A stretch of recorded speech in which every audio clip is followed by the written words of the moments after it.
नमस्कार दोस्तों, स्वागत है आपका मेरे चैनल कॉमिक्स लाइफ में। शुरू करते हैं कर्नल रंजीत का एक रोमांचक उपन्यास गहरी चाल पार्ट 2 भाग 6 संकट। वह मालती और शाहिना के लिए संकट की घड़ी थी। मालती टैक्सी ड्राइवर को अनाड़ी पाकर दिलेर हो गई थी।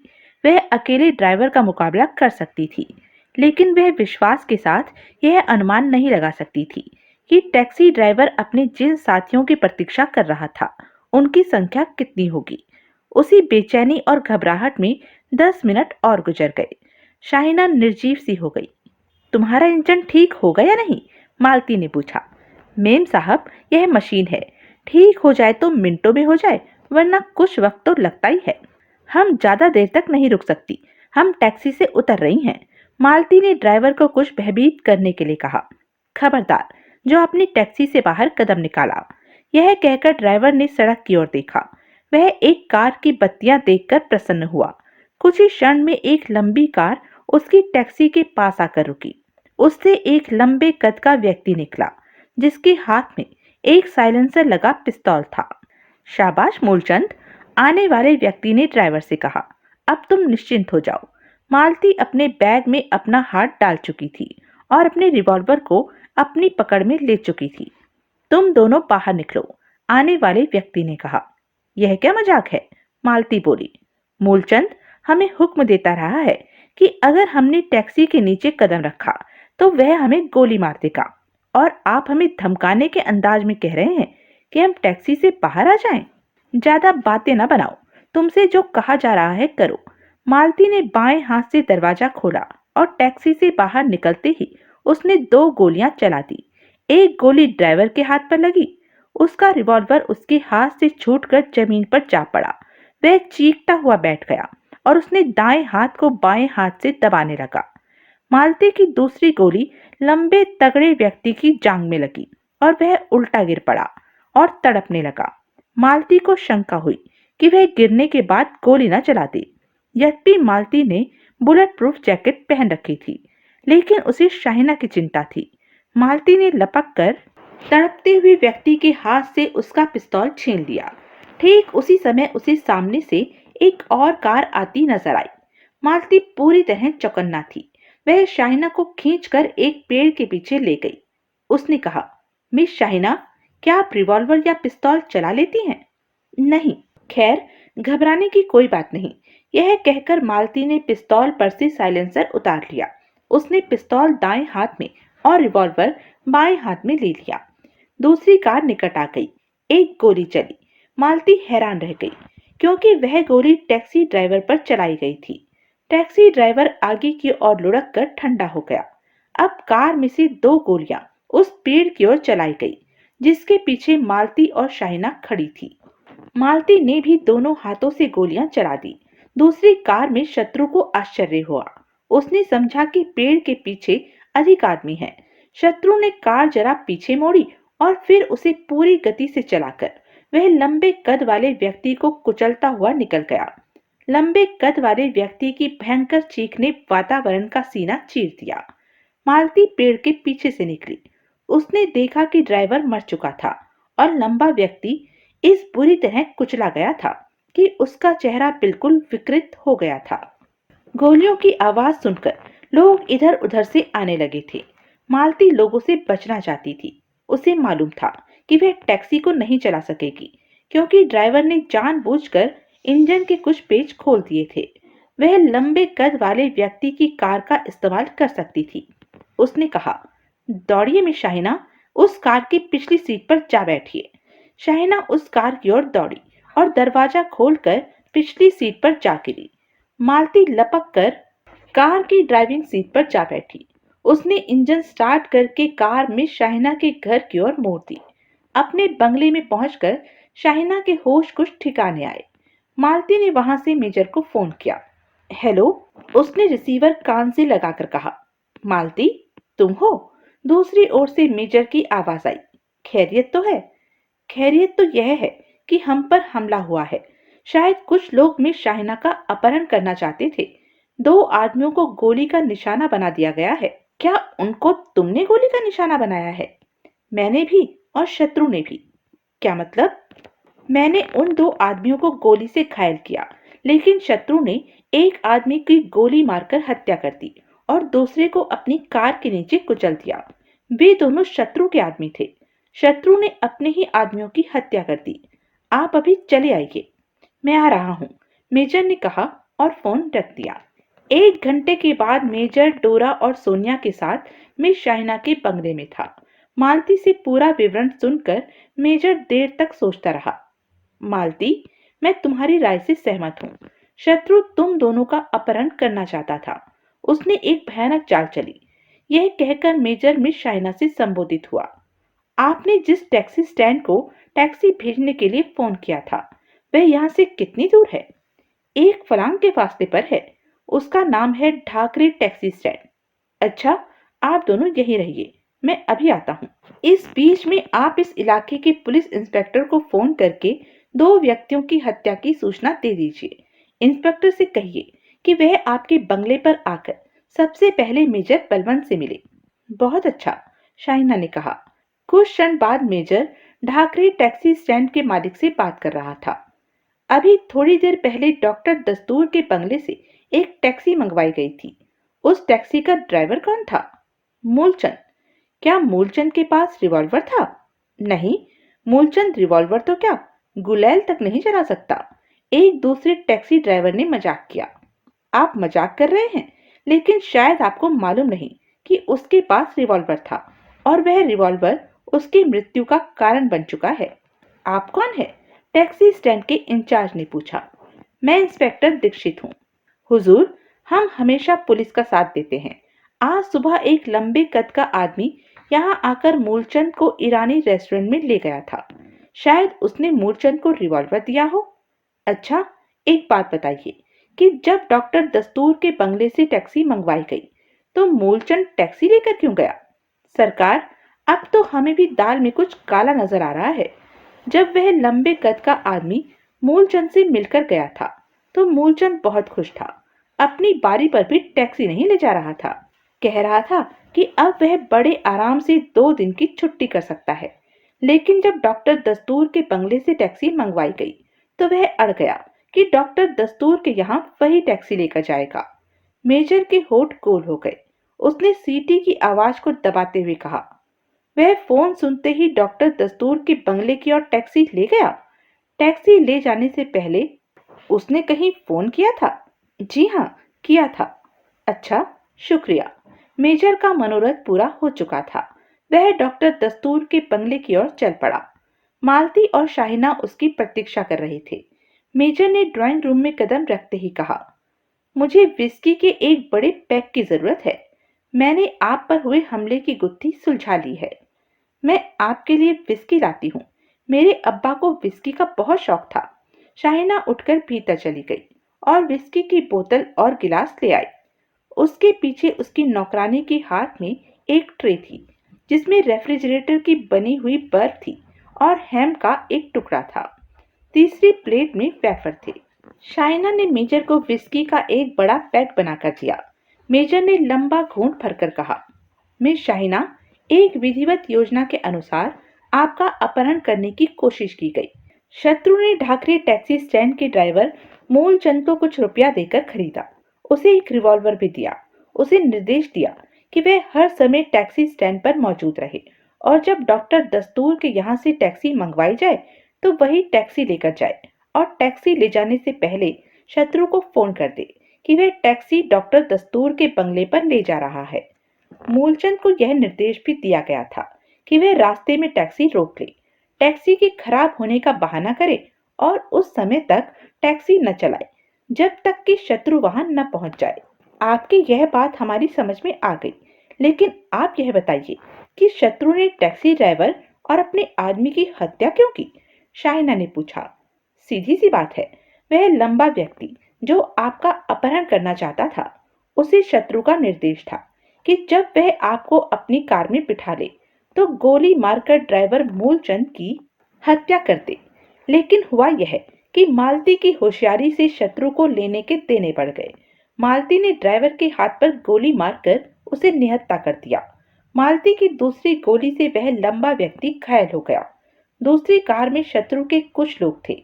वे अपने घायल साथी को ले जाना चाहते थे, लेकिन मालती ने ताबड़तोड़ हमला कर दिया था। शत्रु के पास इतना समय नहीं था। वे अपने घायल साथी को जिंदा छोड़कर नहीं जा सकते थे, क्योंकि उससे हम शत्रु का सारा हाल मालूम कर सकते थे। उनके लिए कोई और रास्ता नहीं था, इसलिए उन्होंने अपने साथी की हत्या कर दी। ओ मेजर साहब, आप सही अर्थों में एक सच्चे जासूस हैं, मिस शाहिना ने कहा। एक बात सुनिए, मेजर ने कहा, शत्रु अपने साथी की गोली मारकर भी हत्या कर सकता था, जैसा कि उसने ड्राइवर के साथ किया। आप यह बताइए कि उसने अपने साथी की मोटर के नीचे कुचलकर हत्या क्यों की? हम कुछ नहीं बता सकती, मालती और शाहिना ने एक साथ कहा। शत्रु अपने साथी को कुचलकर उसका हुलिया बिगाड़ना चाहता था, ताकि उसको पहचानना मुश्किल हो जाए। ओह, शत्रु बहुत चालाक है। चालाक ही नहीं, संगठित भी है। वह कोई खतरा मोल नहीं लेना चाहता। यही कारण है कि अपने लंबे साथी के पीछे पीछे वह भी चला आया, ताकि मिस शाइना के अपहरण की योजना विफल न हो। बंगले के बाहर पुलिस की गाड़ी के रुकने की आवाज आई। इंस्पेक्टर राजेंद्र कपूर आ गए, शाइना ने कहा। एक सुंदर और जवान इंस्पेक्टर ने ड्राइंग रूम में प्रवेश किया। उसने झुककर मिस शाइना को सलाम किया और अपना हाथ मेजर बलवंत की ओर बढ़ाया और बोला, अगर मैं गलती नहीं करता तो आप ही प्रसिद्ध जासूस मेजर बलवंत हैं। यह पहला अवसर है कि पुलिस अफसर ने गलती नहीं की। मैं मेजर बलवंत ही हूँ। मेजर ने व्यंग कसा। मालती और शाहिना हंस पड़ी। इंस्पेक्टर राजेंद्र झेप तो गया, लेकिन वह भी काफी हाजिर जवाब था। उसने कहा, पुलिस की गलतियां ही तो कई जासूसों की प्रसिद्धि का कारण बनती हैं। अब मेजर खिसियाना हुआ। फिर वह और इंस्पेक्टर जोर जोर से हंसने लगे। मालती ने कहा, मैच बराबर रहा। इस पर सबने कह कह लगाया। मेजर ने कहा, इससे पहले कि हम सब घटना स्थल की ओर चलें, इंस्पेक्टर साहब, मैं आपसे एक प्रार्थना करना चाहता हूँ। फरमाइए। आप जरा बैठिए, विस्की का एक पैक पीजिए। मैं इतने में आपको यह बताता हूँ कि नई दुर्घटना किस तरह घटी। इंस्पेक्टर बैठ गया। शाहिना ने उसके लिए भी एक बड़ा पैक बना दिया। मेजर ने इंस्पेक्टर को उस दुर्घटना से आगाह कर दिया और बोला, मैं आपसे यह प्रार्थना करना चाहता हूँ कि आप यह अफवाह फैलाने में हमारी सहायता करें कि मिस शाहिना पर कातिलाना हमला हुआ है। वह सख्त घायल हुई हैं और अस्पताल में हैं। क्या आप तेजी से यह अफवाह जुहू में और फिर पूरे शहर में फैला सकते हैं? जरूर फैला सकता हूँ। कुछ हिस्सों में तो यह अफवाह आज ही फैल जाएगी और बाकी शहर में कल सुबह के अखबारों द्वारा पहुंच जाएगी। शुक्रिया इंस्पेक्टर साहब, यह काम आज ही हो जाना चाहिए। हो जाएगा। अब मेजर मालती से संबोधित हुआ। मालती, तुम मिस शाहिना को मर्दाने वस्त्र पहनने में सहायता दो। इनके पिता का कोई सूट होगा। इनके बदन पर इनके पिता का सूट ढीला भी आएगा तो परवाह नहीं, मगर इनके सिर पर फेल्ट हेड जरूर होना चाहिए। अगर तुम सुरमे से इनकी बारीक मुझे बना सको तो और भी अच्छा रहेगा। आप मिस शाहिना को मर्दाने वस्त्र क्यों पहना रहे हैं? इंस्पेक्टर ने पूछा। आप समझे नहीं। हम यह अफवाह फैला रहे हैं कि मिस शाहिना सख्त घायल हैं और अस्पताल में हैं। इसलिए मिस शाहिना को खुलेआम ले जाने से हमारे झूठ का पोल खुल जाएगा। मैं मिस शाहिना को कुछ दिनों के लिए अपने गुप्त भवन में रखना चाहता हूँ। यह कहकर मेजर बलवंत मिस शाहिना से संबोधित हुआ। आप अपना आवश्यक सामान और कपड़े साथ ले चलिएगा। न जाने आपको मेरे यहाँ कितने दिन रहना पड़े। मेजर के निर्देशानुसार मालती ने मिस शाइना को तैयार कर दिया। शाइना एक सुंदर फिल्मी हीरो लग रही थी। वे सब घटना स्थल पर पहुंचे। वहां बहुत से लोग एकत्र थे। 2 पुलिस कांस्टेबल भी थे, जिन्होंने टैक्सी तथा दोनों लाशों के गिर्द ईंटें रखकर एक जंगला सा बना दिया था, ताकि पुलिस अधिकारियों के आने तक कोई भी व्यक्ति किसी चीज को छेड़ने न पाए। मेजर बलवंत ने ड्राइवर और लंबे व्यक्ति की लाश देखी। वह लंबे व्यक्ति की लाश देखकर हैरान रह गया। उसके अपने अनुभव और डोरा और सोनिया की खोजबीन के अनुसार यह वही व्यक्ति था जिसने सुधीर पर गोली चलाई थी, जिसने निश्चल का पीछा किया था और उसे गोली का निशाना बना दिया था, जिसने क्रोकोडाइल को विष देने की कोशिश की थी और जिसने दूधिये का भेस बदलकर मिसेस तहमीना को पंखे से बांधकर उनका गला घोंट दिया था। मेजर मुस्कुराया कि शत्रु ने अपने हाथों से अपने एक महत्वपूर्ण कार्यकर्ता की हत्या कर दी थी। शत्रु एक हद तक कमजोर हो गया था। भाग 7। चीखती चिल्लाती स्त्री। मेजर ने अपने ऑफिस पहुंचकर डोरा से कहा कि वह मिस शाहिना को गुप्त भवन पहुंचा दे। रात के 9:30 बज चुके थे, इसलिए मेजर ने मालती और सोनिया को छुट्टी दे दी। डोरा मिस शाहिना को गुप्त भवन छोड़ आई तो मेजर ने उसे भी आराम करने के लिए भेज दिया। अब मेजर इस नए हत्याकांड पर गौर करने के लिए बैठ गया। उसे मालूम नहीं था कि इस समय प्रकृति इस हत्याकांड की पेचीदगी में एक और पेचीदगी की वृद्धि कर रही थी। और नए हत्याकांड की गांठ में एक और गांठ डांस एंड म्यूजिक क्लब में पड़ रही थी। उस क्लब में सेठ बहराम दोराबजी ने अपने बेटे की शादी की खुशी में एक शानदार दावत दी थी। उम्दा किस्म की शराब और स्वादिष्ट व्यंजन। मेहमानों में पुरुष कम और स्त्रियां अधिक थी। विस्की की बहुत सी बोतलें खाली हो चुकी थी। यह दावत क्लब के लॉन में दी गई थी और वहां एक छोटी सी स्टेज बनाई गई थी जिस पर एक संक्षिप्त सा संगीत नाटक खेला जा चुका था। उस संगीत नाटक में एक उल्टा विषय प्रस्तुत किया गया था कि अधिकतर स्त्रियां वफादार होती हैं और अधिकतर पुरुष बेवफा। संगीत नाटक के विषय को बहुत अच्छी तरह निभाया गया था और कुछ स्त्रियों पर इस नाटक का काफी प्रभाव हुआ था। एक स्त्री ने तो यह नाटक देखने के बाद बेतहाशा विस्की पीनी शुरू कर दी थी। एक नौजवान उसे अधिकाधिक विस्की पीने पर उकसा रहा था। वह स्त्री एक सुंदर मराठा स्त्री थी और पुरुष एक पारसी नवयुवक था। मराठा स्त्री लड़खड़ाती तो पारसी नवयुवक जानबूझकर उसके गिर्द अपना पूरा बाजू लपेटकर उसे संभाल लेता। अब मराठा स्त्री के हाथ में विस्की का गिलास छलकने लगा था। एकाएक उसने गिलास को जोर से जमीन पर दे मारा और चीखते हुए बोली, सारे पुरुष सुअर और हरामी होते हैं। कौन सुअर है? एक स्त्री ने उसे उत्तेजित करने के लिए पूछा। मेरा पति सबसे बड़ा सुअर है, मराठा स्त्री ने शराबियों के से स्वर में कहा, और उसके दोस्त हरामी हैं। सब सुअर और हरामी हैं। एक अन्य स्त्री ने निकट आकर शह दी, बेचारी कोई बहुत ही दुखियारी है। सब सुअर और हरामी हैं। मराठा स्त्री जोर से चिल्लाई। विस्की, विस्की कहाँ है? एक स्त्री ने अपना विस्की का गिलास उसे दे दिया। मराठा स्त्री ने घूंट भरते हुए बहुत सी विस्की अपने ब्लाउज पर गिरा ली। सुअर, मेरा बस चले तो सब पुरुषों का गला घोट दो। स्त्री को स्त्री से प्यार करने दो। पुरुष सुअर और हरामी होते हैं। मझोले कद का एक व्यक्ति जिसने राजपूती वस्त्र पहन रखे थे आगे बढ़ा और बोला, इस स्त्री की जबान को कोई बंद क्यों नहीं करता?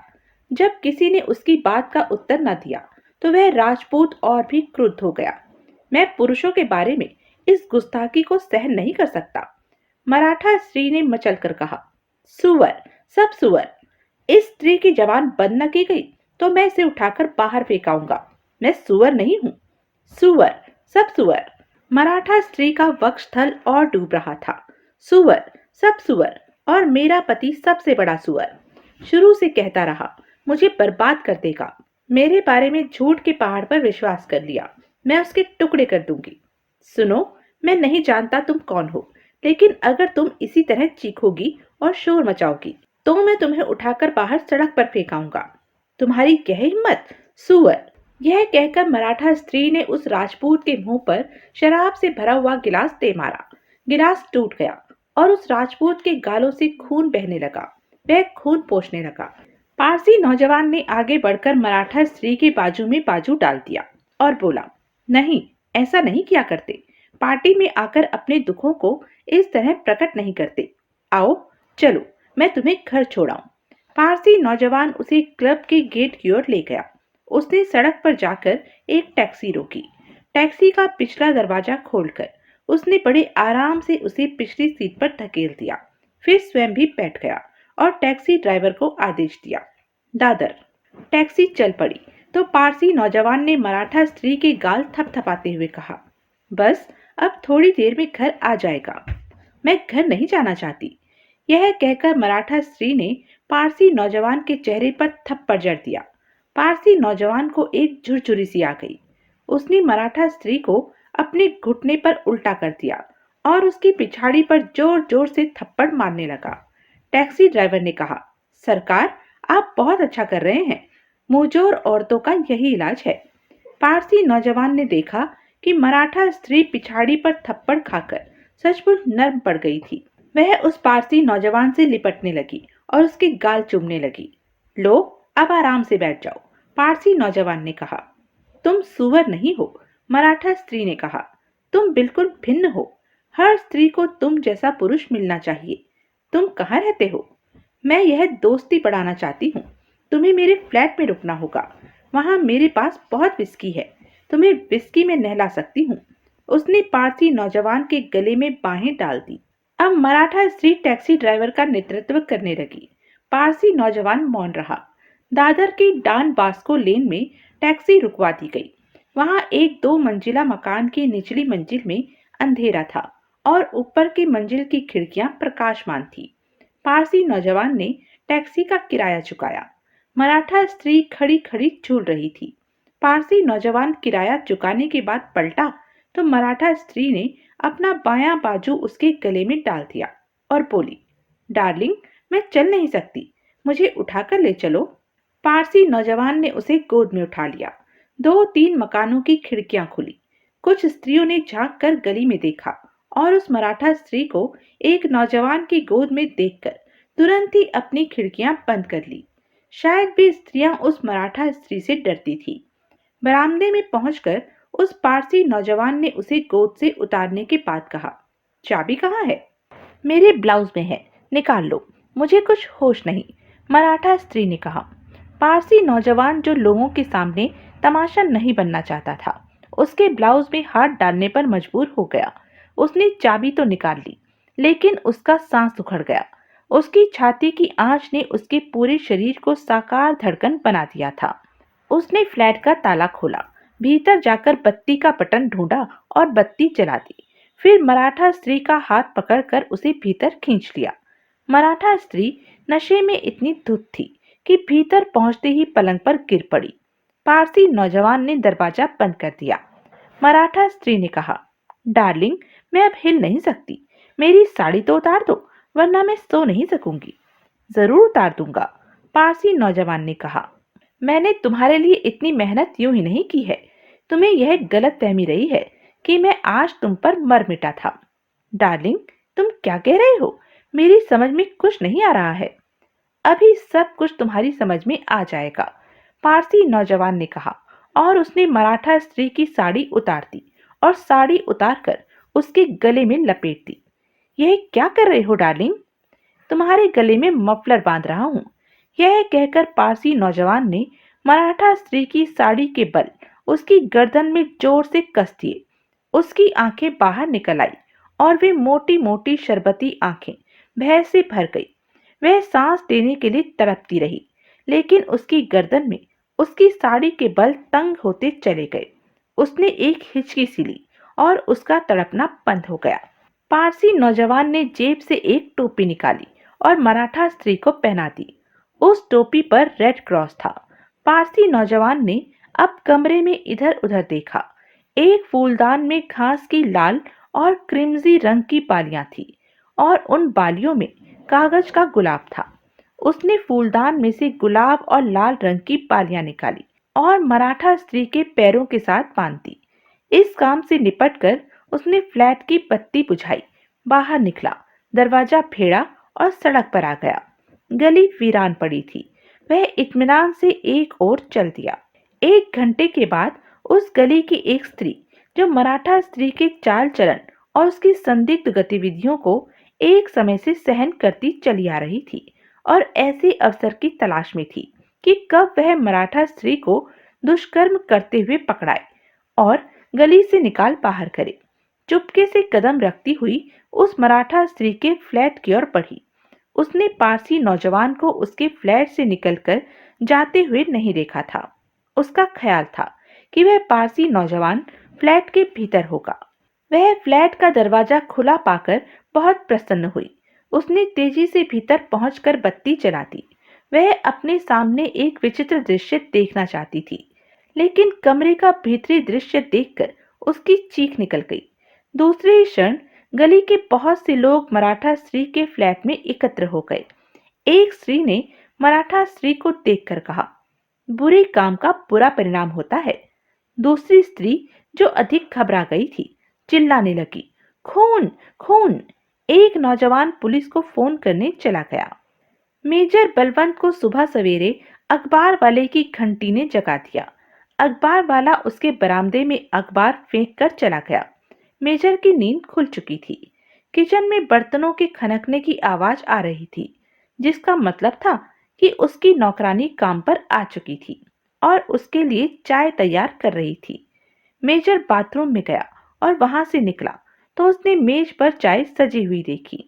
उसकी नौकरानी चाय के प्याले के साथ 3-4 अखबार भी बरामदे से उठाकर रख गई थी। चाय पीते हुए मेजर की नजर एक अखबार के पहले पृष्ठ पर पड़ी।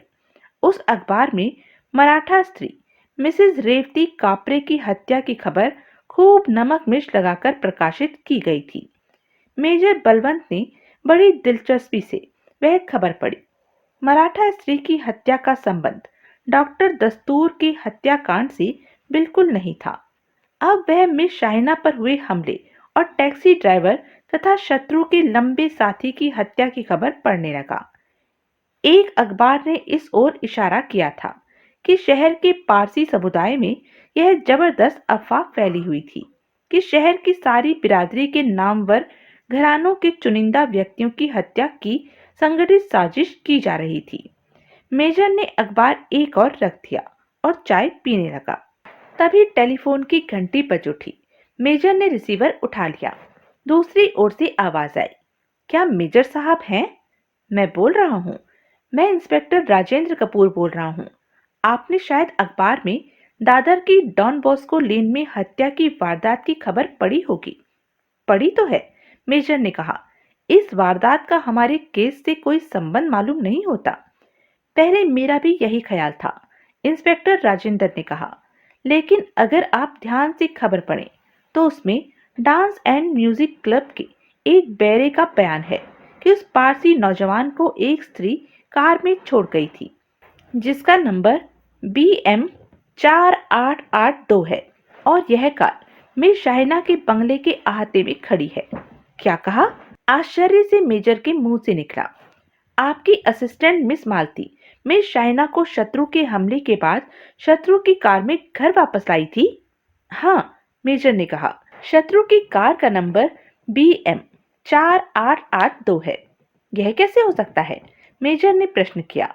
मैंने दादर के पुलिस इंस्पेक्टर को, जो मिसेस रेवती कापरे की हत्या की खोजबीन कर रहे हैं, अभी फोन किया था।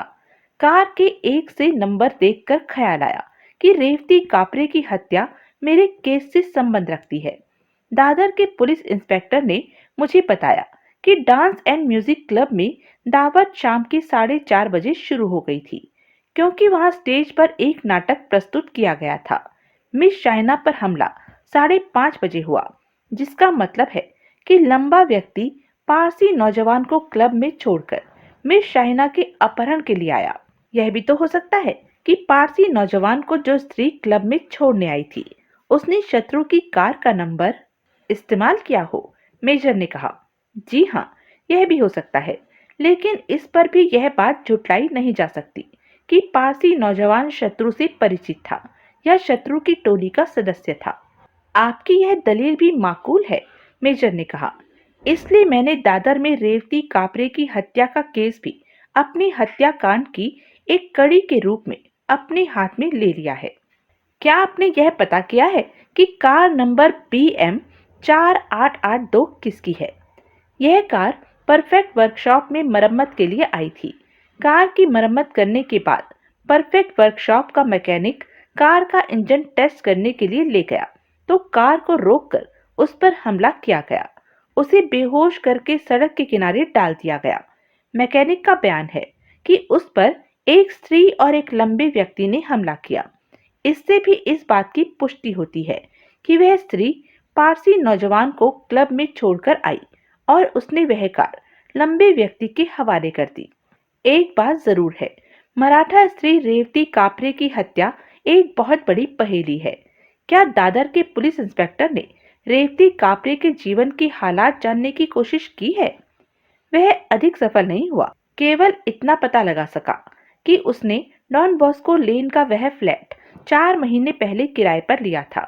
वह एक बदजबान और झगड़ालू स्त्री थी। मोहल्ले की स्त्रियां उससे डरती थी। क्या रेवती कापरे की लाश अभी तक उसके फ्लैट में है? जी हाँ, मुझे यही सूचना दी गई है। मैं वहां जा रहा हूँ। मैं चाहता था कि आप भी मेरे साथ वहां चले। आ जाइए, मैं आपको तैयार मिलूंगा। यह कहकर मेजर ने रिसीवर क्रेडिट पर रख दिया और तैयारी शुरू कर दी। भाग 8। पोस्टर। दादर की डॉन बॉस्को लेन के उस फ्लैट में स्थानीय पुलिस इंस्पेक्टर मर्चेंट रात की अधूरी कार्रवाई पूरी करने में व्यस्त था। वह अभी तक इस बात का पता नहीं लगा सका था कि दादर में आने से पहले रेवती कापरे कहाँ रहती थी और उसके साथ जो नौजवान या अधेड़ अवस्था के लोग आया करते थे वे कौन थे।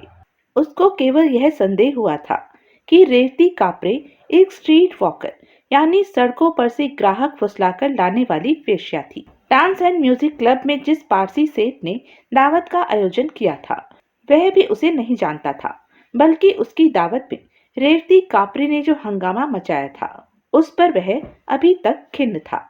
इंस्पेक्टर राजेंद्र ने इंस्पेक्टर मर्चेंट से मेजर का परिचय कराया। मेजर ने कहा, क्या आप मुझे लाश पर से चादर हटाने की इजाजत देंगे? क्यों नहीं? इंस्पेक्टर मर्चेंट ने कहा। अब तो यह केस इंस्पेक्टर राजेंद्र का केस है। मेजर ने आगे बढ़कर पलंग पर से चादर हटा दी। रेवती कापरे की लाश को छेड़ा नहीं गया था। इंस्पेक्टर राजेंद्र ने कहा, लाश के सिर पर रेड क्रॉस की टोपी और पैरों में सूखी हुई फसल की लाल बालियों का क्या मतलब है? मेजर लाश की ओर बड़े ध्यान से देख रहा था। लाश को देखकर उसे मोहम्मद अली रोड पर हाजी मुराद बख्श की बिल्डिंग याद आ गई थी और उस फ्लैट के शयन कक्ष में 4 सूटों के कोट पर सिली हुई सफेद टिकट भी। उसने जानबूझकर अज्ञानता प्रकट करते हुए कहा, हत्यारा अजीब हरकत करके गया है। इंस्पेक्टर राजेंद्र भी लाश की ओर देख रहा था। मेजर की नजरें भी लाश के चेहरे पर जमी हुई थी। उसके मुंह से निकला, मैं देख रहा हूँ कि रेवती कापरे मराठा स्त्री नहीं है। फिर कौन है?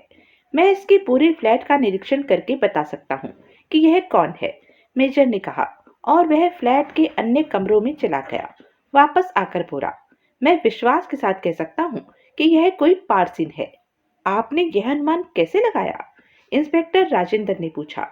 अगर आप रेवती कापरे के बेडरूम में जाएं तो आप देखेंगे कि वहां पारसी स्त्रियों के गाउन स्कर्ट टंगे हुए हैं, सफेद। रेवती यहाँ मराठा स्त्री बनकर क्यों आई? इस गली में सब मराठे रहते हैं। रेवती ने आसानी से फ्लैट किराए पर लेने के लिए मराठा स्त्री का रूप धारण किया। मेजर ने कहा, ओह, आप ही ऐसी बातें मालूम कर सकते हैं? इंस्पेक्टर राजेंद्र बोला, मैं कुछ और ही सोच रहा हूँ। मेजर ने कहा, आप क्या सोच रहे हैं? मुझे ऐसा लग रहा है कि उसके साथ जो पारसी नौजवान आया था वह एक खास उद्देश्य के लिए रेवती की हत्या करके गया है। आप यह कैसे कह सकते हैं? रेवती के सिर पर रेड क्रॉस वाली टोपी और उसके पैरों से बंधी सूखी बालियां बताती हैं कि हत्यारा अपने शिकार का ऐसा हुलिया बनाना चाहता था। अगर हमें उसके इस उद्देश्य का पता चल जाए कि हत्यारे ने उसका यह हुलिया क्यों बनाया है, तो हम हत्या की इस पहेली को एक हद तक सुलझा सकते हैं। आपको यह पहेली सुलझानी चाहिए, इंस्पेक्टर राजेंद्र ने कहा। जरूर कोशिश करूंगा। मेजर वास्तव में रेवती कापरे की लाश देखकर अचंभे में आ गया था। इसमें कोई संदेह नहीं था कि रेवती की हत्या का संबंध मौजूदा केस से था। हत्यारा रेवती कापरे को सिर से पांव तक वह प्रतीक बना गया था जो हत्यारे के दल के सदस्यों के कोट की भीतरी छोटी जेब पर एक टिकट के रूप में सिला हुआ था। मेजर इस मामले को एकांत में सुलझाना चाहता था। उसने पुलिस अधिकारियों से इजाजत ली और अपने ऑफिस की ओर चल पड़ा।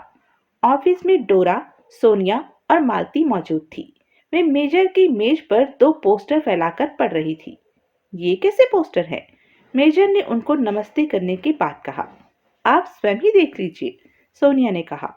मेजर मेज के पीछे अपनी घूमने वाली कुर्सी पर जा बैठा। उसने दोनों पोस्टरों पर नजर डाली। एक पोस्टर को देखकर वह अपनी आंखें झपकने लगा।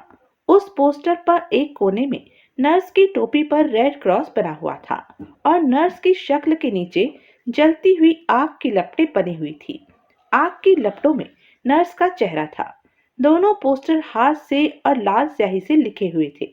नर्स की शक्ल और आंख की लपटों वाला पोस्टर अंग्रेजी में था और दूसरा पोस्टर, जिसके एक कोने पर तलवार और तलवार की नोक पर एक पारसी का सिर था, हिंदी भाषा में था। मेजर ने अंग्रेजी का पोस्टर पढ़ना शुरू किया, जिसमें लिखा था, अल्पसंख्यकों का विनाश। हम भारत के पारसी स्पष्ट शब्दों में यह घोषणा करना चाहते हैं कि हम पूर्ण रूपेण भारतीय हैं। हमने भारत की सभ्यता और संस्कृति, साहित्य और कला, राजनीति और व्यापार में भरपूर योगदान किया है। हम क्षेत्रीय संकीर्णता के शिकार नहीं हैं। सारा भारत हमारा देश है और हम सेकुलरिज्म में विश्वास रखते हैं। हमने अपनी प्रतिभा और कड़े परिश्रम से व्यापार और उद्योग में अपना महत्वपूर्ण स्थान बनाया है। लेकिन कुछ संकीर्ण बुद्धि व्यक्ति व्यापार में एकाधिकार प्राप्त करने के लिए हमारे समुदाय के प्रसिद्ध व्यक्तियों पर कातिलाना हमले कर रहे हैं। भारत का संविधान हमें अपनी रक्षा का अधिकार देता है। हम इस प्रकार के कायरतापूर्ण हमलों को सहन नहीं करेंगे। यदि हम पर हमले रोके न गए तो हम भी ईंट का जवाब पत्थर से देंगे। पारसियों की रक्षक अग्नि सेना। अच्छा, तो जिस प्रतीक को हम किसी दल का प्रतीक समझ रहे हैं वह अग्नि सेना का प्रतीक है, मेजर ने कहा। अब मेजर ने दूसरा पोस्टर पढ़ना शुरू किया। बहुसंख्यक संप्रदाय के अधिकारों पर छापा। बंबई का एक बहुत ही छोटा समुदाय जो शुरू से ही बहुसंख्यक संप्रदाय के अधिकारों को हड़प करता चला आया है, अब अपनी चादर से अधिक पांव फैलाने लगा है। यह छोटा सा समुदाय शायद आज की परिस्थितियों से परिचित नहीं है। प्रत्येक देश से विदेशी नागरिक निकाले जा रहे हैं। बंबई हमारा है और हमारा रहेगा। यदि इस छोटे से समुदाय ने अपने लोभ लालच का त्याग न किया और बहुसंख्यक संप्रदाय पर हमले बंद न किए, जिसका सबसे घटिया उदाहरण रेवती कापरे की हत्या है, तो उस छोटे समुदाय को याद रखना चाहिए कि हमने चूड़ियां नहीं पहन रखी है और हमारे साधन किसी लिहाज से भी उस समुदाय से कम नहीं है। हम उसे बंबई से निकाल बाहर करेंगे। बंबई की मालिक गणेश सेना। दूसरा पोस्टर पढ़कर मेजर के होठ गोल हो गए। वह सीटी बजाने लगा। क्यों, क्या है? सोनिया ने पूछा। मैं जान चुका हूं कि इन पोस्टरों के पीछे गहरी साजिश के अंदर गहरी साजिश है। वह साजिश क्या है? अभी मैं कोई राय नहीं दूंगा। अभी तुम्हें केवल इतना बता सकता हूँ कि ये पोस्टर किसी एक ही संस्था ने निकाले हैं और यह प्रकट करने की कोशिश की है कि दो परस्पर विरोधी दलों ने ये पोस्टर शहर की दीवारों पर लगाए हैं। और मैं तुम्हें यह भी बता सकता हूँ कि अग्नि सेना वाला पोस्टर रात को लगाया गया और गणेश सेना वाला सुबह के 8 बजे के बाद लगाना शुरू किया गया। ये दोनों पोस्टर मैंने प्राप्त किए हैं, मालती ने कहा। सुबह सैर को जाते हुए मैंने अग्नि सेना का पोस्टर एक पेड़ के तने पर लगा हुआ देखा। मैं सैर से 8:15 बजे लौटी तो एक लड़का दूसरा पोस्टर पुल की दीवार पर चिपका रहा था। क्या तुमने उस लड़के से पूछा था कि उसे ये पोस्टर किसने चिपकाने के लिए दिए? मैंने उस लड़के से पूछा था, मालती ने कहा। उसने मुझे बताया कि एक बूढ़ी स्त्री जो कार में थी, विक्टोरिया टर्मिनस के सामने बैठे बहुत से लड़कों को 10-10 रुपए और 50-50 पोस्टर शहर के विभिन्न भागों में लगाने के लिए दे गई। आपने यह कैसे जाना कि ये दोनों पोस्टर एक ही संस्था लगा रही है? सोनिया ने पूछा। क्या मैं जासूस नहीं हूँ सोनिया? मेजर ने कहा। तुम जरा इन पोस्टरों को देखो। किसी ने ये दोनों पोस्टर इस ढंग से लिखे हैं कि एक ही लिखावट दूसरे की लिखावट से मिलने ना पाए, लेकिन अधिकतर अक्षरों की गोलाइयां एक जैसी हैं। अगर तुम इस तरह के और पोस्टर एकत्र करके लाओ तो तुम्हें पता चलेगा कि हाथ से इतने ज्यादा पोस्टर बहुत से लोगों ने लिखे हैं। हर आदमी की लिखावट दोनों पोस्टरों में मिलेगी। हमें आपकी हर बात पर विश्वास है। हमें क्या जरूरत पड़ी है कि हम पोस्टर एकत्र करने जाएं? मालती ने कहा। आपको इस केस का प्रारंभिक भेद मालूम हो चुका है, तो इस खुशी में कोई शेर सुनाइए। हाँ, एक मुद्दत हो चुकी है, कोई शेर ही नहीं हुआ। अब तबीयत को हाजिर करता हूँ। और मेजर ने हवाई चुंबन सबकी ओर फेंकते हुए कहा, लीजिए, शेर आसमान से उतर आया है। अर्ज किया है, मर्द अब लंगोटियां पहने तो रहता है वकार। औरतों के लहंगे अब घुटनों से ऊंचे हो गए। वाह वाह, शायरी की टांग तोड़ दी। सोनिया ने व्यंग किया। कोई बात नहीं, शायरी लंगड़ी नहीं होती, नकली टांगे आम मिल जाती हैं। सब हंसने लगे। मेजर ने अब गंभीरता पूर्वक कहा, चुहलबाजी हो चुकी, अब हमें कुछ काम भी करना चाहिए। मौजूदा हत्याकांड की एक विशेषता पर आपकी नजर नहीं गई? किस विशेषता पर? डोरा ने पूछा। यही तो मैं तुम लोगों से पूछ रहा हूँ कि क्या तुम्हें इस केस की कोई विशेषता नजर आई है? मुझे तो इस केस की केवल एक ही विशेषता नजर आई है कि इस केस में केवल एक समुदाय के लोग अधिक उलझ रहे हैं, मालती ने कहा। यह तो एक साधारण विशेषता है। मैं जिस विशेषता का जिक्र कर रहा हूँ उसके बारे में तुम सोच भी नहीं सकती हो। इस हत्याकांड की विशेषता यह है कि हत्या की ये वारदातें एक खास उद्देश्य से की जा रही हैं, लेकिन इन वारदातों का आपस में अधिक संबंध नहीं है। हत्यारा किसी खास शत्रुता के अंतर्गत लोगों को चुन चुन कर उनकी हत्या नहीं कर रहा, बल्कि अंधाधुंध हत्याएं कर रहा है। यही कारण है कि मैंने तुम्हें बताया था कि गहरी साजिश के अंदर गहरी साजिश की जा रही है। और आप इस साजिश के बारे में अभी हमें कुछ नहीं बताएंगे? डोरा ने कहा। नहीं, लेकिन मैं आज तुम सबको एक महत्वपूर्ण काम सौंप रहा हूँ। डोरा, तुम टेलीफोन डायरेक्टरी लेकर मुंबई के प्रसिद्ध पारसी घरानों की एक सूची तैयार करो। ऐसे पारसी घरानों की सूची जिनके बड़े बड़े उद्योग और बड़ी बड़ी व्यापारिक संस्थाएं हैं और जो कॉरपोरेशन और शासन के उच्च अधिकारी हैं। जाओ मालती, तुम भी डोरा की सहायता करो। और मैं बैठी आपके दर्शन करती रहूं? सोनिया ने मजाक किया। तुम्हें दर्शनों से कुछ लाभ ही होगा, मेजर ने मुस्कुराकर कहा। तुम जनरल अस्पताल में फोन करो और यह पूछो कि डॉक्टर फरहान रज़ी कैसे हैं। सोनिया ने जनरल अस्पताल में फोन किया। उसे बताया गया कि डॉक्टर फरहान रज़ी ठीक होकर अपने घर जा चुके हैं। सोनिया ने यह शुभ समाचार मेजर को सुना दिया। मेजर ने कहा, डॉक्टर फरहान रज़ी से मिलना बहुत जरूरी है। मुझे आशा है कि डॉक्टर फरहान रज़ी से मेरी भेंट का अच्छा परिणाम निकलेगा। मैं डॉक्टर फरहान रज़ी से मिलने जा रहा हूँ। हम सूची तैयार करने के बाद क्या करें? डोरा ने पूछा। 3 बड़े आदमियों को चुन लेना और तुम तीनों, यानी डोरा, सोनिया और मालती, उन तीनों बड़े आदमियों की निगरानी के लिए निकल जाना। आज जो पोस्टर हमारी नजर से गुजरे हैं उनसे स्पष्ट है कि शत्रु तेजी से हरकत में आने वाला है। मेजर ये निर्देश देकर मरीन ड्राइव की ओर चल पड़ा। डॉक्टर फरहान रज़ी के मकान में मार्गरेट अकेली थी। मार्गरेट ने मेजर को पहचान लिया। वह उसे देखकर मुस्कुराई। डॉक्टर फरहान रज़ी कहाँ है? मेजर ने पूछा। अभी अभी एक बूढ़ी स्त्री के साथ गए हैं। कहाँ? वह मुझे केवल इतना बता गए हैं कि वह 1 घंटे में लौट आएंगे, लेकिन उनको गए हुए 2 घंटे हो चुके हैं और मुझे चिंता हो रही है। तुम्हें क्यों चिंता हो रही है? मेजर ने पूछा। आप मेजर बलवंत है ना? हाँ, अभी 1 घंटा हुआ। एक स्त्री ने मुझे अजीब सा फोन किया था। एक स्त्री ने तुम्हें अजीब सा फोन किया था? जी हाँ, उस स्त्री ने कहा था कि डॉक्टर फरहान रज़ी से अगर कुछ लोग मिलने आए तो उनमें मेजर बलवंत हो तो मैं उन्हें डॉक्टर साहब के ड्राइंग रूम में बिठाऊं और जाने न दूं। उस स्त्री ने कहा था कि वह थोड़ी देर के बाद फिर फोन करेगी और वह आपको फोन करेगी। मेजर ड्राइंग रूम में बैठकर उस स्त्री के फोन की प्रतीक्षा करने लगा। मेजर हैरान था कि वह बूढ़ी स्त्री कौन थी।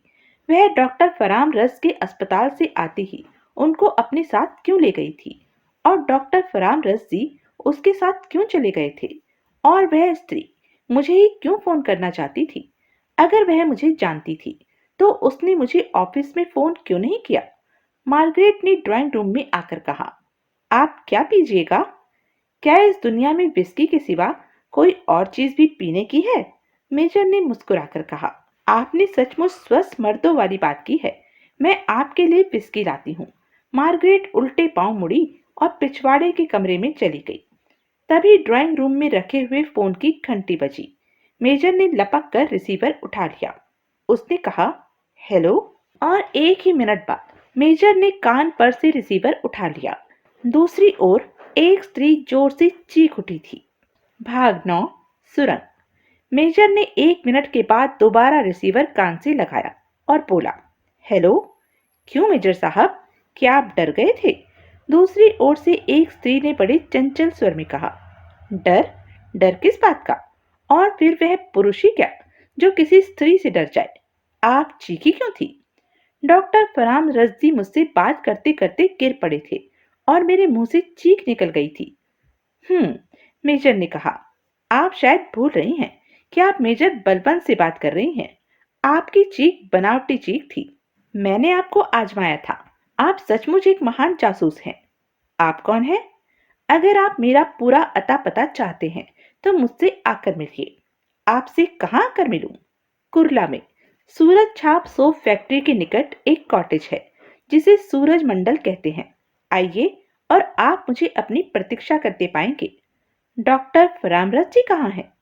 सूरज मंडल में हैं, लेकिन उनकी तबीयत फिर एकाएक खराब हो गई है। वह भी आपसे मिलना चाहते हैं। क्या आप उनको फोन पर बुला सकती हैं? वह फोन तक आने के काबिल नहीं है। तो मैं आ रहा हूँ, कहकर मेजर ने रिसीवर क्रेडिल पर रख दिया।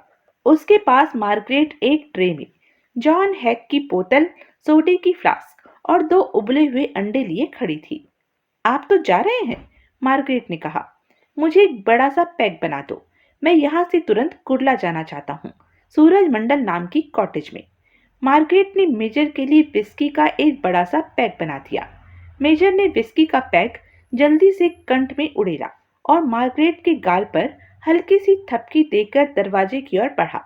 दरवाजे में पहुंचकर उसने कहा, मैं तुम्हारे मालिक को लाने जा रहा हूँ। 1 घंटे के बाद मेजर सड़क पार करके और एक कच्ची पगडंडी पर कार ले जाकर कुर्ला की सूरज मंडल कॉटेज के निकट पहुंचा। वह आधुनिक किस्म की कॉटेज नहीं थी, बल्कि घास फूस का एक झोपड़ा थी जिसे बड़ी खूबसूरती से बनाया गया था।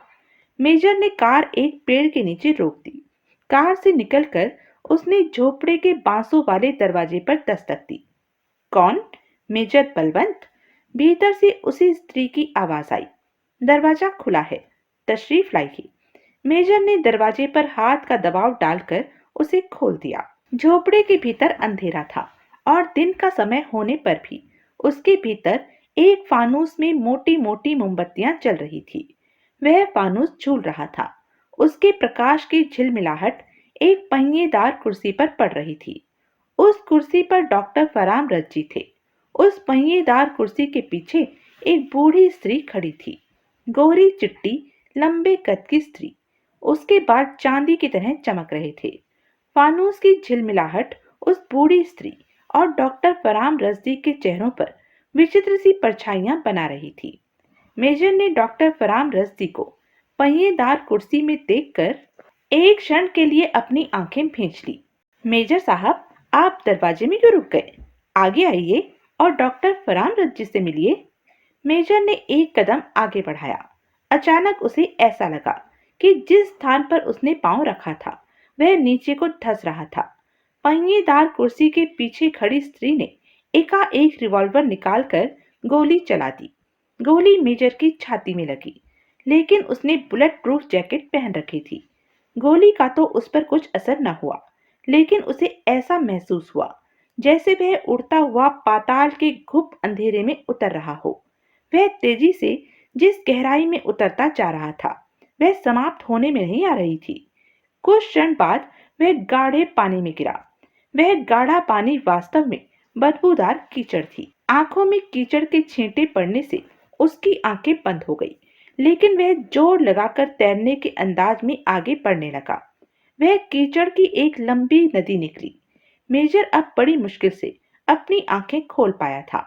वह किसी फैक्ट्री के मैल कुचैल की कीचड़ थी। मेजर के शरीर पर कीचड़ की तह जमती जा रही थी और उसका शरीर क्षण प्रतिक्षण बोझिल होता जा रहा था। शत्रु ने उसकी हत्या करने का भयानक तरीका अपनाया था। वह यदि अधिक बोझिल हो गया तो कीचड़ की नदी में डूब जाएगा। इस विचार के साथ ही मेजर के शरीर में एक झुरझुरी सी दौड़ गई। इधर मेजर इस मुसीबत में फंसा था और उधर मालती चौपाटी के उत्तरीय क्षेत्र की शराफ ऑर्किड में एक विचित्र दुर्घटना में ग्रस्त थी। शराफ ऑर्किड में 8 इमारतें थी और 8 इमारतें 8-8 मंजिल की थी। वह सेठ खुर्शीद शराफ की जागीर थी, जिसमें बंबई के रईस व्यापारी और उद्योगपति रहते थे। मालती वहां एक अत्यंत फैशनेबल स्त्री के मेकअप में सेठ खुर्शीद शराफ की निगरानी के लिए पहुंची थी। सेठ खुर्शीद शराफ का फ्लैट बंद पाकर वह शराफ ऑर्किड के शॉपिंग सेंटर में जाकर इधर उधर टहलते हुए विभिन्न चीजें देखने लगी थी। उसने सेठ शराफ के बारे में बहुत सी जानकारी प्राप्त कर ली थी। मार्च का महीना होने के कारण इन दिनों वह अपने व्यापार के हिसाब किताब में व्यस्त थे। उनका यह नियम था कि मार्च के महीने में वह घर के लोगों को पूना भेज दिया करते थे और अपने फ्लैट में अपनी देखरेख में अपने अकाउंटेंटों, खजांचियों, क्लर्कों आदि से हिसाबात तैयार करवाया करते थे। उनके कर्मचारी सुबह 9 बजे आते थे और शाम के 6:30 बजे जाया करते थे। आज गुड फ्राइडे था। कर्मचारियों की छुट्टी थी और सेठ जी अपने एक ईसाई मित्र के यहाँ चाय पर निमंत्रित थे और वहां से 5:30 बजे वापस आने वाले थे। मालती ने अपनी कलाई की घड़ी में समय देखा। उसमें 4:45 बज रहे थे और यह वह समय था जब मेजर बलवंत कुर्ला में सूरज मंडल कॉटेज की सुरंग में कीचड़ में फंसा हुआ था। मालती ने 5:10 पर यह देखा कि मार्केट में एक और व्यक्ति उसी की तरह यूं ही टहल रहा था। वह भी चीजें देख रहा था लेकिन खरीद नहीं रहा था। उस व्यक्ति का कद 5 फुट 8 इंच था। उसने आंखों पर हल्के हरे रंग का चश्मा लगा रखा था। उसके बदन पर सफेद कोट और धारीदार पतलून थी। उसकी छाती बहुत चौड़ी लेकिन कमर काफी पतली थी। वह सिगरेट पी रहा था और बार बार सेठ शराफ के फ्लैट की ओर देख रहा था। सेठ शराफ के फ्लैट की एक खिड़की खुली और उसमें गेहुए रंग की एक स्त्री का चेहरा प्रकट हुआ। शक्ल सूरत से वह घर की नौकरानी मालूम होती थी। उसने खिड़की के पर्दे ठीक किए। उस खिड़की के खुलने का मतलब यह था कि सेठ शराफ आने वाले थे और उनकी नौकरानी उनका कमरा ठीक कर रही थी। मालती उस व्यक्ति को यह संदेह नहीं होने देना चाहती थी कि वह भी सेठ शराफ की प्रतीक्षा में थी। उसने यह सोचा था कि सेठ शराफ के आने तक उसे सेठ शराफ के फ्लैट के इर्द गिर्द का अध्ययन कर लेना चाहिए ताकि जरूरत पड़े तो वह किसी भी रास्ते से सेठ के फ्लैट में प्रवेश कर सके। मालती ने उस फ्लैट के गिर्द 2 बार चक्कर लगाए। सेठ शराफ का फ्लैट शराफ ऑर्किड की दरमियानी इमारत की तीसरी मंजिल पर था। सेठ का फ्लैट इस ढंग से बनाया गया था कि वह इमारत का एक अलग थलग और स्वतंत्र भाग था। इस फ्लैट तक 4 रास्ते जाते थे। चौथे रास्ते के सामने सेठ का गैरेज था। मालती फ्लैट का परीक्षण करने के बाद पुनः शॉपिंग सेंटर में आ गई। अब उसे वह व्यक्ति नजर न आया जो उसकी तरह सेठ शराफ के फ्लैट की निगरानी कर रहा था। मालती सोचने लगी कि वह कहाँ चला गया। वास्तव में जब मालती सेठ शराफ के फ्लैट के गिर्द चक्कर लगा रही थी उस समय वह व्यक्ति सेठ की कार को आते देखकर एक रास्ते से सेठ के फ्लैट में पहुंच गया था। उसने नौकरानी से दरवाजा खुलवाया था। नौकरानी ने दरवाजा खोला तो उस व्यक्ति ने कोई बात किए बिना नौकरानी की आंख पर मुक्का मारकर उसे बेहोश कर दिया था और दरवाजे के पीछे खड़े होकर सेठ की प्रतीक्षा करने लगा था। सेठ शराफ एक बैग हाथ में लिए हुए अपने फ्लैट के दरवाजे के सामने आया। उसने दरवाजा खुला पाया। वह समझ गया कि उसकी नौकरानी आ चुकी थी। सेठ ने ठोकर से दरवाजा खोल दिया और कमरे में प्रविष्ट हुआ। सेठ साहब। सेठ शराफ अपने पीछे एक अपरिचित आवाज सुनकर चौंका। वह तेजी से मुड़ा।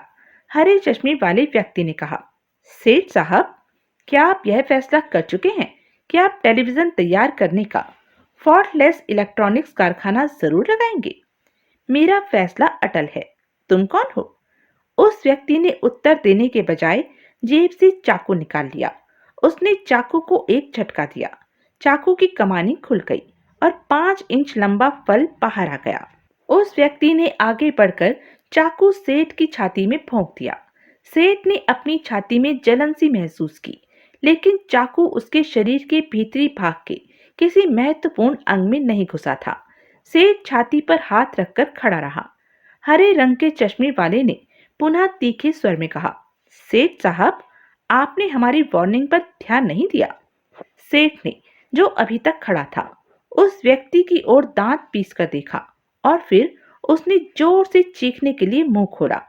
हरे चश्मे वाले ने उसके मुंह पर हाथ रखकर इस बार पूरे का पूरा चाकू उसकी पीठ में घोंप कर निकाल लिया और इसके साथ ही सेठ लड़खड़ाकर गिर पड़ा।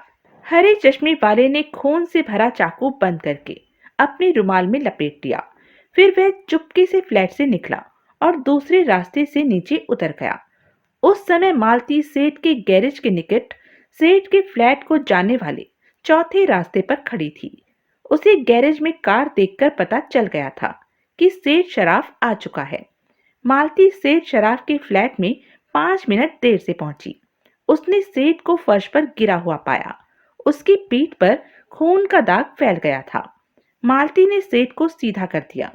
उसने सेठ की छाती पर भी खून का दाग देखा, जो काफी फैल चुका था। मालती ने सेठ की छाती पर हाथ रखा तो उसका दिल धड़क रहा था। मालती तेजी से सामने के कमरे से गुजरकर दूसरे कमरे में गई। वहां उसे सेठ की नौकरानी बेहोश पड़ी नजर आई, लेकिन उस समय सेठ की जान बचाना बहुत जरूरी था। मालती ने किचन में जाकर वॉश बेसिन में अपना खून भरा हाथ धोया और एक गिलास में पानी लेकर वह सेठ के पास आई। उसने सेठ को गोद में लेकर पानी का गिलास उसके मुंह से लगा दिया। सेठ ने अर्ध मूर्छावस्था में पानी का घूंट भरा और उसे थोड़ा सा होश आ गया। आप कौन हैं? सेठ ने पूछा। मालती ने बता दिया कि वह प्रसिद्ध जासूस मेजर बलवंत की असिस्टेंट है और उसका नाम मालती है। मिस मालती, मेरे पास बहुत कम समय है। मुझ पर चाकू से हमला किया गया है। मैं शायद जिंदा नहीं बच सकूंगा। आप जल्दी से नीचे जाएं और मेरे शोफर को गैरेज से कार निकालने के लिए कहें। मैं 2 मिनट में नीचे आ रहा हूँ। डॉक्टर को क्यों ना बुलाऊं? मालती ने पूछा। नहीं, मुझे एक और व्यक्ति की जान बचानी है, नहीं तो उसकी भी हत्या कर दी जाएगी। जाइए, मेरे शोफर के पास जाइए। मालती नीचे चली गई। उसने सेठ के शोफर को ढूंढ लिया। 5 मिनट के बाद सेठ शराफ नीचे उतरा।